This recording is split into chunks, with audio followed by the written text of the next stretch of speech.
Welcome back to another episode of Adoptions from the Heart TV. I'm your host, Amanda Aliberti. Today we're going to sit down with Jenna, who's going to be interviewing Rebekah. Rebekah is a social worker at our agency who's also adopted transracially. She's going to talk a little bit about her experience raising a child of another race and all the responsibility that comes along with that. Now let's turn to Jenna and Rebekah.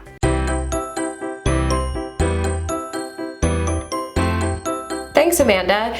So, Rebekah, can you tell me a little bit more about why you think it's important to establish a racial identity?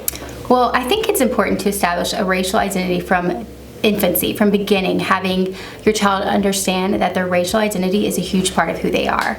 Now, I know as an adoptive parent, when I think about my child, I don't think, oh, he's this race, he's adopted. Those aren't, if you ask me, how would you describe your child? I would explain personality, interests, those type of things. But for a child, their racial identity is a huge part of who they are. So being able to understand and have that voice over them, oh, I love your beautiful skin, I love the way your hair does this, this reminds me of these people, or when you watch shows together, that helps them realize it's okay to talk about these things. My safe people who love me, they acknowledge these parts of who I am. And so you're giving them a safe comfort zone to talk about that racial identity, because from childhood, they're understanding the full picture of their identity. Mm-hmm. And so being able to talk about it safely and understand that that's not an off-limits topic, that my parents aren't brushing it under the rug, they're not saying, this isn't important, or you're just like us, you know. And I think being able to say, yes, we are a family, and you're the same as anybody else in our family, but also saying, but what makes you special is this. Mm-hmm. Just like every one of your children,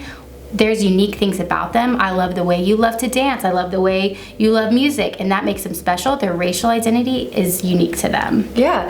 So can you tell us more about why you think it's important, or how, or maybe some tips you could share on how to build a multicultural home?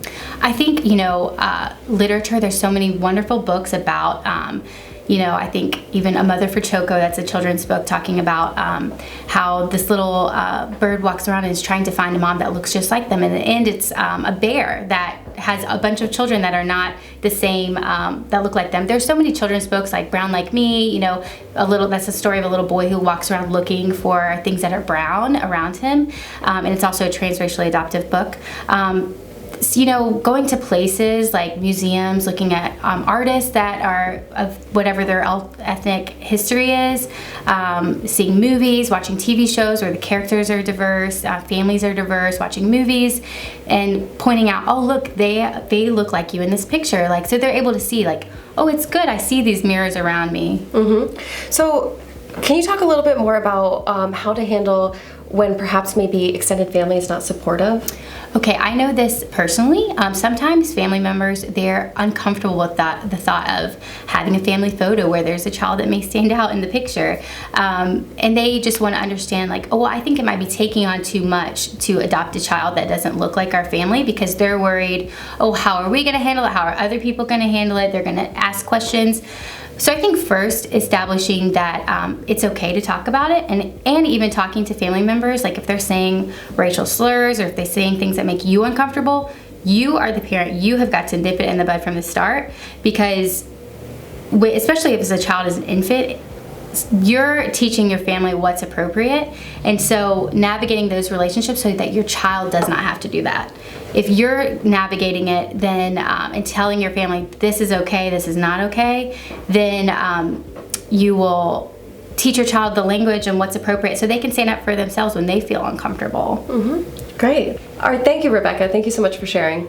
Thank you so much to Jenna and Rebekah for talking a little bit about the responsibilities associated with transracial adoption. Thanks so much, and tune in next week.